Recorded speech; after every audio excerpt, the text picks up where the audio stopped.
review book. We're more than halfway now. Let's see where my bookmark is. And I'm really enjoying it. I hope you are as well. I've just ordered a new cappuccino. So in the Cloud House Cafe in Stow, as usual. Lovely place. Lots of books around, my kind of place. Hopefully it's not too loud. So, chapter 64, Stubbs' Supper.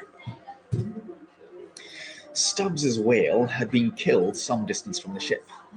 It was a calm, so forming a tandem of 3 boats, we commenced the slow business of towing the trophy to the Pequod. And now, as we 18 men with our 36 arms and 180 thumbs and fingers slowly toiled hour after hour upon their inert, sluggish corpse in the sea, and it seemed hardly to budge at all except at long intervals, good evidence was hereby furnished of the enormousness of the mass we moved. For upon the great canal of Hang Ho, or whatever they call it in China, 4 or 5 labourers on the footpath will draw a bulky freighted junk at the rate of a mile an hour. But this grand argosy we towed heavily forged along as if laden with pig lead in bulk. Darkness came on, but 3 lights up and down in the Pequod's main rigging dimly guided our way, till drawn nearer we saw Ahab dropping one of the several more lanterns over the bulwarks.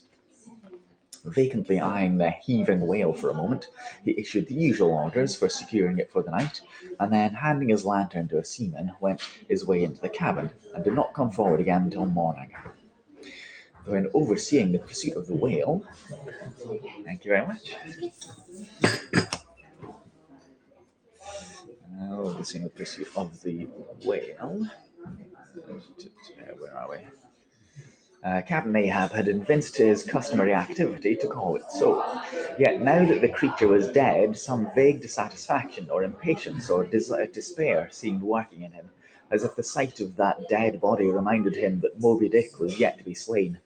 And though 1,000 other whales were brought to his ship, all that would not one jot advance his grand monomaniac object. Very soon you would have thought from the sound on the Pequod's decks that all hands were preparing to cast anchor in the deep, for heavy chains were being dragged along the deck and thrust rattling out of the portholes. But by those clanking links the vast corpse itself, not the ship, is to be moored. Tied by the head to the stern and by the tail to the bows, the whale now lies with its black hull close to the vessels, and seen through the darkness of the night which obscured the spars and rigging aloft, the 2 ship and whale seemed yoked together like colossal bullocks. That's bullocks, not bulwarks. Bullocks, whereof one reclines while the other remains standing. So the ship, the whale's being tied to the ship backwards, so that its tail is at the front of the boat. I don't know why, to be honest. Maybe to make it more streamlined for the sea.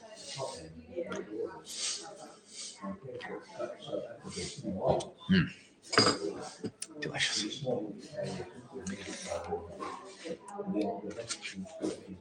Here let it be known that though these wild fishermen do not, as a general thing, and according to the great military maxim, make the enemy defray the current expenses of the war, at least before realizing the proceeds of the voyage, yet now and then you will find some of these Nantuckters who have a genuine relish for that particular part of the spar whale designated by Stubb, comprising the tapering extremity of the body. About midnight, the steak was cut and cooked and lighted by 2 lanterns of sperm oil. Stubb stoutly stood up to his spermaceti supper at the capstan head, as if that capstan were a sideboard. Nor was Stubb the only banqueter on whale's flesh that night. Mingling their mumblings with his own mastications, thousands on thousands of sharks, swarming round the dead Leviathan, smackingly feasted on its fatness. The few sleepers below in their bunks were often startled by the sharp slapping of the tails against the hull, within a few inches of the sleepers' hearts. Peering over the side, you would just see them, as before you heard them, wallowing in the sullen black waters and turning over on their backs as they scooped out huge globular pieces of the whale about the bigness of a human head. This particular feat of the shark seems all but miraculous. How, at such an apparently unassailable surface, they contrive to gouge out such symmetrical mouthfuls remains a part of the universal problem of all things. The mark they thus leave in the whale may best be likened to the hole made by a carpenter in countersinking for a screw.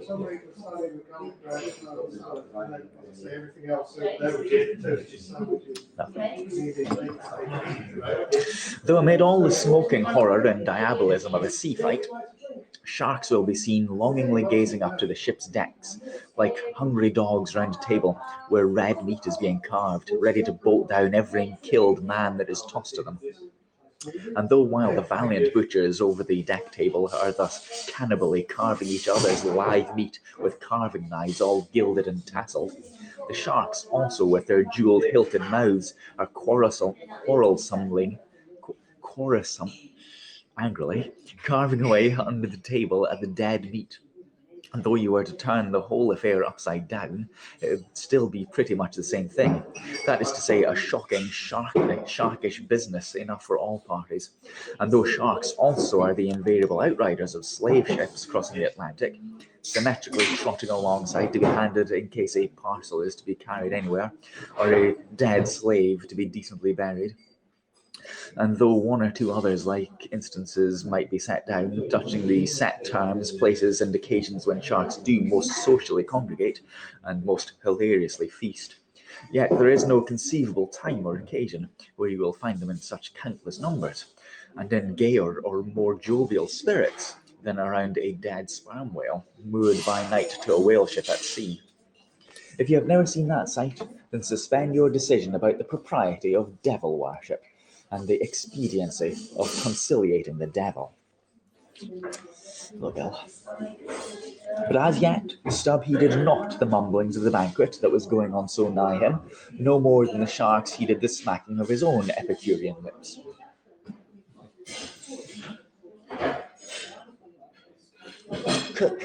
Cook, where's that old fleece? He cried at length, widening his legs still further as if to form a more secure base for his supper, and at the same time darting his fork into the dish, as if stabbing with his lance. Cook, sail this way, Cook. Good morning from Lima and Ohio. Interesting. The old black, not in very high gale, not in any very high glee, I should say, the old black not in any very high glee at having been previously roused from his warm hammock at a most unreasonable hour, came shambling along from his galley, for, like many old blacks, there was something the matter with his knee-pans, which he did not keep well scoured like his other pans. This old fleece, as they called him, came shuffling and limping along, assisting his step with his tongs, which, after a clumsy fashion, were made of straightened iron hoops. This old ebony floundered along, and in obedience to the word of command came to a dead stop on the opposite side of Stubbs' sideboard, when with both hands folded before him, and resting on his two-legged cane, he bowed his arched back still farther over, at the same time sideways inclining his head so as to bring into his best ear into play. Did you see that award? So again, the language in here, calling the cook a big old black and so on. It's written in its time. Just have to put up with that, I guess. Could be worse. Cook, said Stubb, rapidly lifting a rather reddish morsel to his mouth. Don't you think this steak is rather overdone? You've been beating this steak too much, Cook. It's too tender. Don't I always say that to be good, a whale steak must be tough? There are those sharks now over the side. Don't you see they prefer it tough and rare? What a shindy they are kicking up. Cook, go and talk to them. Tell them they are welcome to keep themselves civilly and in moderation, but they must keep quiet. Blast me if I can hear my own voice. Away, Cook, and deliver my message. Here, take this lantern. Snatching one from the sideboard. Now, go then and preach to them. Sullenly taking the offered lantern, old Fleece limped along the deck to the bulwarks, and then with one hand dropping his light over the over the sea so as to get a good view of his congregation. With the other hand, he solemnly flourished his tongs and, leaning far over the side, in a mumbling voice began addressing the sharks, while Stubb, softly crawling behind, overheard all that was said. "Fellow critters, I's ordered here to say that you must stop that damn noise there. You hear? Stop that damn smacking of the lips. Massa, this is how it's written. Massa Stubb say that you can fill your damn bellies up to the hatchlings, but by God, you must stop that damn racket.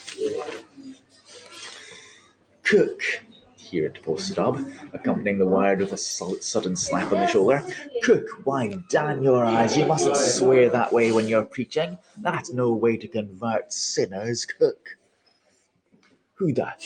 then preached to himself, suddenly turning to go. "No, Cook, go on, go on." "Well then, beloved fellow critters." "Right," exclaimed Stubb approvingly. "Coax them to it. Try that," and Fleece continued. "Though you is all sharks, and by nature very voracious, yet I say to you, fellow critters, that voraciousness top that damn slapping of the tail. How you think to hear? Suppose you keep up such a damn slapping and biting there." "Cook," cried Stubb, collaring him, "I won't have that swearing. Talk to him gentlemanly." Once more the sermon proceeded. "Your voraciousness, fellow critters, I don't blame ye so much, for that is nature, and can't be helped, but to govern that wicked nature, that is the pint. You is sharks, sartain, but if you be governed the shark in you, why then you be angel, for all angel is nothing more than shark well governed. Now look here, brethren, just try once to be civil, helping yourselves from that whale. Don't be telling the blubber out your neighbour's mouth, I say. Is not one shark dude right as tother to that whale? And by God, none on you has the right to that whale. That whale belonged to someone else. I know some of you has very big mouth, bigger than the others, but then the big mouths sometimes has these small bellies, so that the bigness be the mouth of the mouth is not to swallow with, but to bite of the blubber, and for the small fry of the sharks that can't be getting to scrouge to help themselves. Well done, old fleece, cried Stubb. That's Christianity. Go on. No use going on. The damn villains will keep us scrounging and a slapping over each other, Massa Stubb. They don't hear one word. No use of preaching to such damn gluttons as you call them, till their bellies is full and their bellies is bottomless. And when do they get them full, they won't hear you then, for they sink in the sea, go fast to sleep on the coral, and can't hear nothing at all no more for ever and ever. Upon my soul, I am about of the same opinion. So give the benediction, Fleece, and I'll away to my supper. Upon this, Fleece, holding both hands over the fishing mob, raised his shrill voice and cried, "Cussed fellow critters, kick up the damn as drow as you can, fill up your damn bellies till they bust, and then die." "Now, Cook," said Stubb, resuming his supper at the capstan, "stand just where you stood before, there over against me, and pay particular attention." "All attention," said Fleece, again stooping over his tongs in the desired position. "Well," said Stubb, helping himself freely meanwhile, "I shall now go back to the subject of this steak. In the first place, how old are you, Cook?" "What that to do with the take?" said the old man testily. "Silence! How old are you, Cook?" "About 90, they say," he gloomily muttered. "And have you lived in this world hard upon 100 years, Cook, and don't know yet how to cook a whale steak?" Rapidly bolting another mouthful of the last word, so that the old morsel seemed a continuation of the question. "Where were you born, Cook?" "Behind the hatchway in ferryboat, going over the Roanoke." "Born a ferryboat? That's queer too." But I don't want to know what country you were born in. But I want to know what country you were born in, Cook. Didn't I say the Roanoke country? He cried sharply. No, you didn't, Cook. But I'll tell you what I'm coming to, Cook. You must go home and be born over again. You don't know how to cook a whale steak yet. Bless my soul if I cook another one, he growled angrily, turning round to depart. Come back here, Cook. Here, hand me those tongs. Now take that bit of steak there and tell me if you think that steak cooked as it should be. Take it, I say, holding the tongs towards him. Take it and taste it. Faintly smacking his withered lips over it for a moment, the old negro muttered, Best cooked steak I ever taste. Juicy, very juicy. Cook, said Stubb, squaring himself once more, do you belong to the church? Passed one once in Cape Town, said the old man sullenly. And have you once in your life passed a holy church? Oh, sorry. Yes. And have you once in your life passed a holy church in Cape Town where you doubtless overheard a holy parson addressing his hearers as his beloved fellow creatures? Have you, Cook? And yet you come here and tell me such a dreadful lie as you just did just now, said Stubb. Where do you expect to go to, Cook? Go to bed very soon, he mumbled, half turning as he spoke. Avast, here too. I mean, when you die, Cook, it's an awful question. Now, what's your answer? When this old man dies, when this old black man dies, said the negro slowly, changing his whole air and demeanour, he himself won't go nowhere. But some blessed angel will come and fetch him. Fetch him? How? In a coach and four, as they fetched Elijah? And fetch him up where? Another biblical reference there, notice. And fetch him up where? Up there, said Fleece, holding his tongs straight over his head and keeping it there very solemnly. So then, you expect to go up into our main top, do you, Cook, when you're dead? But you don't know the higher you climb, the colder it gets? Main top, eh?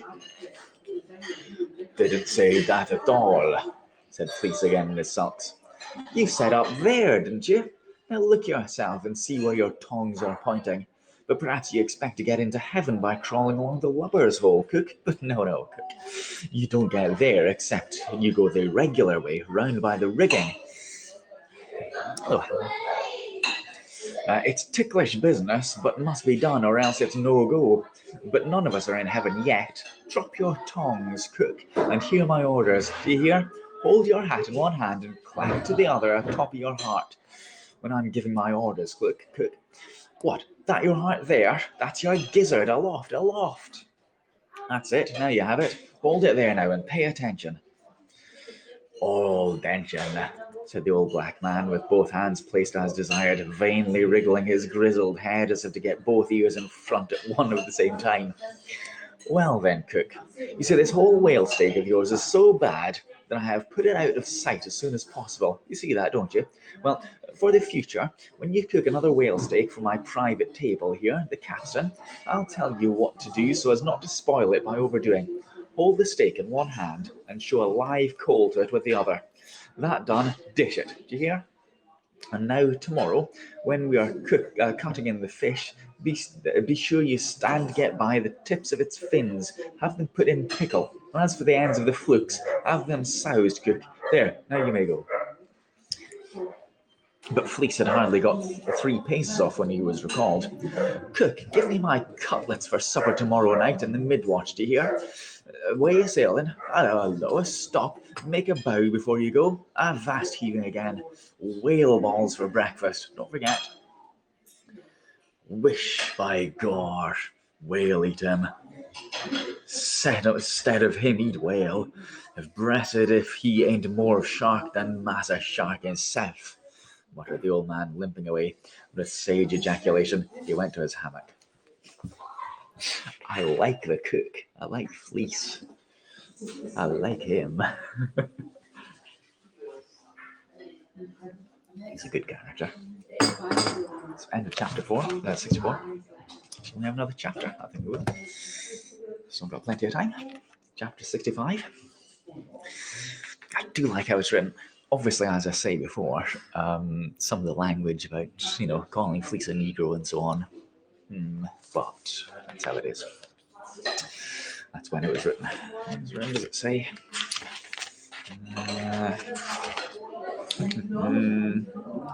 It was published in 1993. I'll say somewhere, surely. Start of the 19th century, whenever it was. That's the language. All right, chapter 65.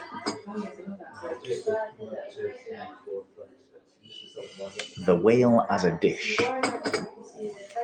That mortal man should feed upon the creature that feeds his lamp, and, like Stubb, eat him by his own light, as ye may say. This seems so outlandish a thing that one must needs go to a little into the history and philosophy of it.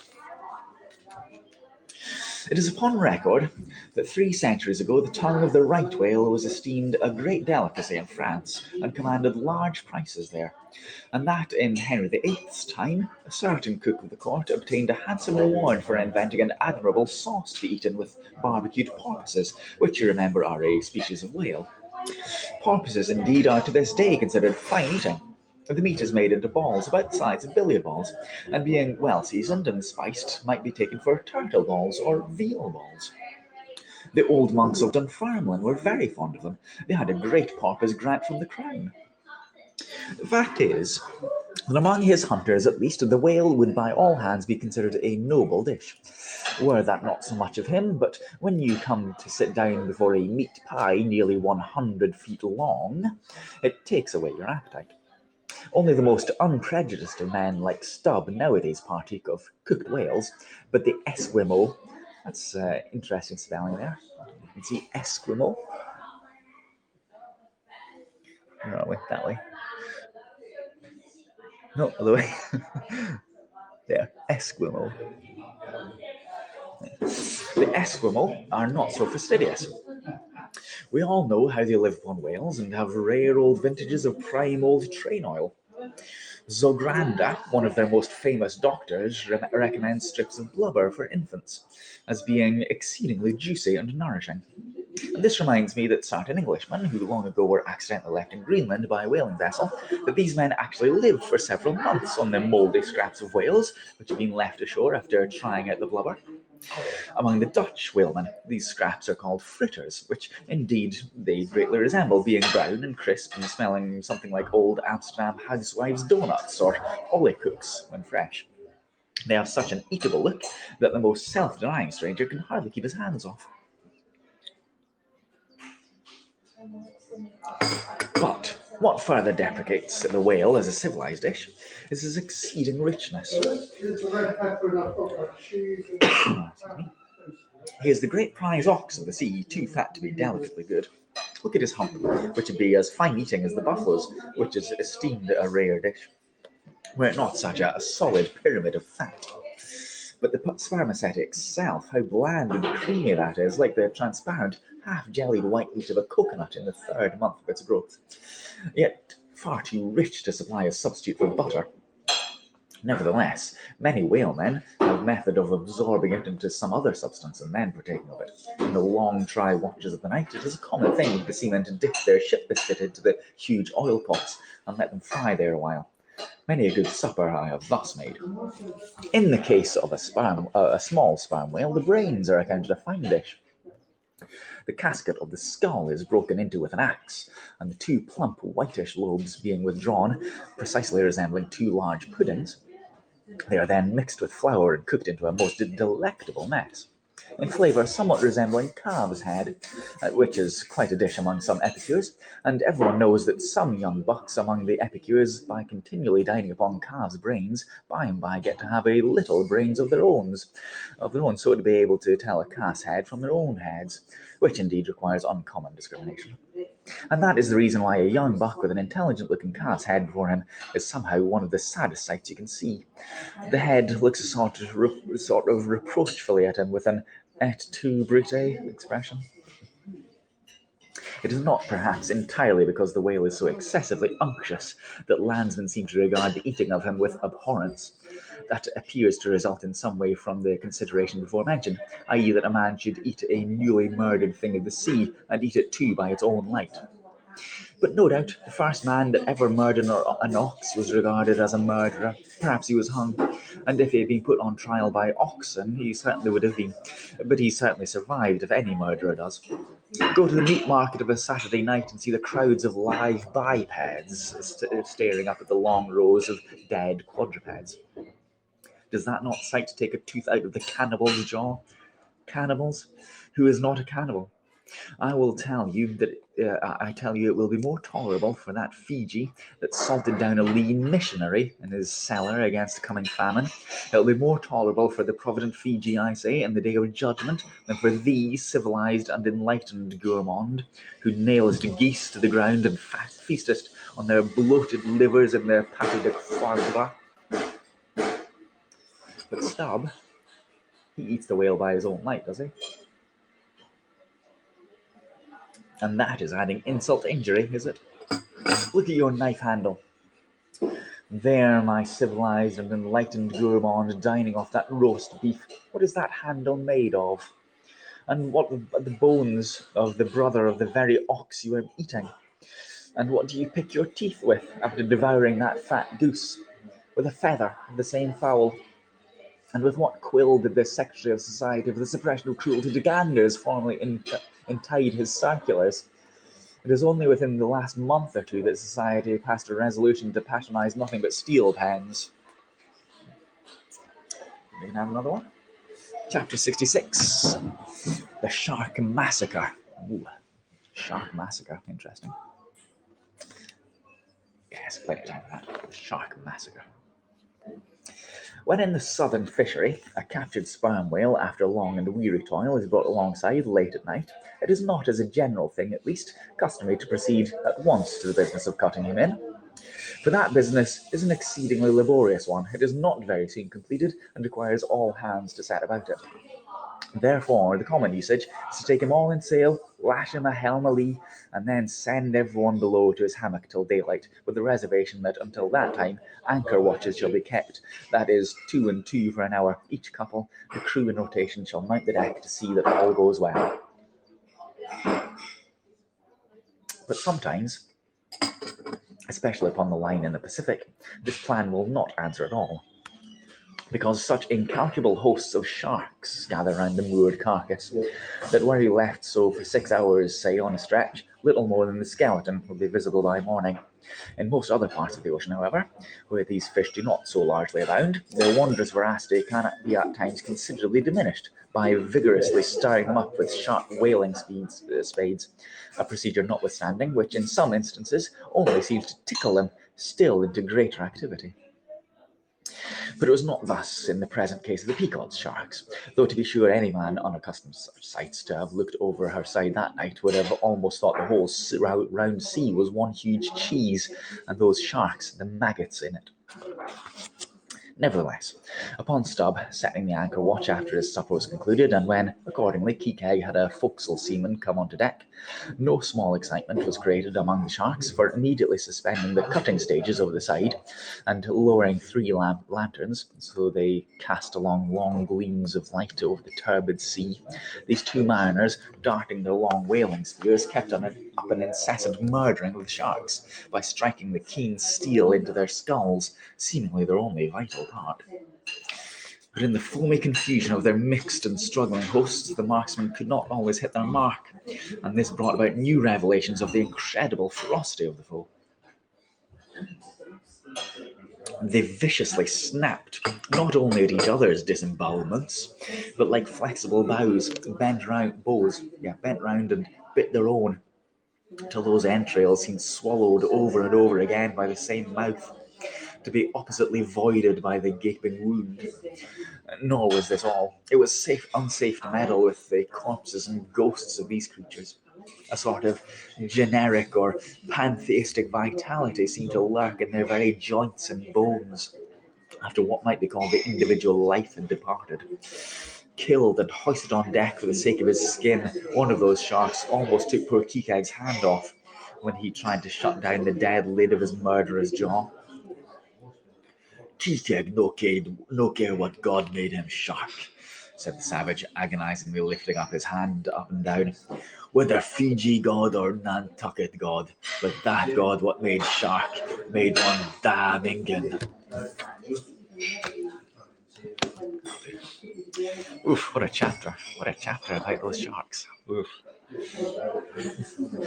Those images, sharks eating their own entrails. Ooh.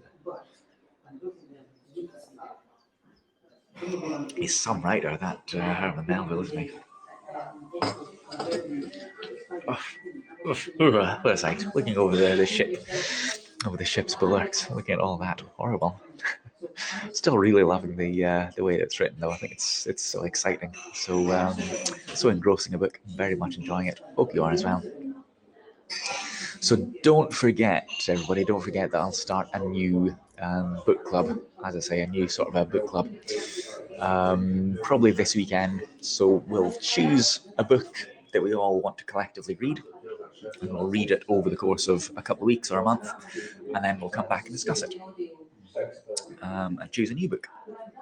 So hopefully that'll be quite interesting. Hopefully we'll get some good books to read, and I'll read a few extracts when we're done, or maybe along the way, perhaps. Maybe along the way. And possibly. And yeah, we'll discuss what we're reading, so that'll be fun. So thank you for watching. Thanks for that award, Bill. Don't forget, by the way, that if you want to sponsor me here, Haps are no longer taking their cut from the sponsorship money, so it all goes to me, which is lovely. Minus a small handling fee, very small, pennies. Yeah, so thanks for watching. Thanks for watching if you're on YouTube as well. And don't forget, if you are on YouTube, all the previous chapters are available here to watch in the little Moby Dick playlist that I've got on YouTube. So thanks for watching. I'll see you next week, or I'll see you tonight. No cake. I'm just having coffee, but I ate lovely panini with brie, bacon, and cranberry sauce before, which is very nice. Always lovely here at the Cloud House Cafe and stuff. So yeah, don't forget, as I was saying, the phone box quiz tonight, and I'll be having lunch in the pub tomorrow, and all the usual things as well. Oh, and a new game show, hopefully, fingers crossed, a new game show tomorrow night. That should be interesting. All right, thanks for watching. See you next time. Cheery bye, everyone. Have a nice Thursday. Bye-bye.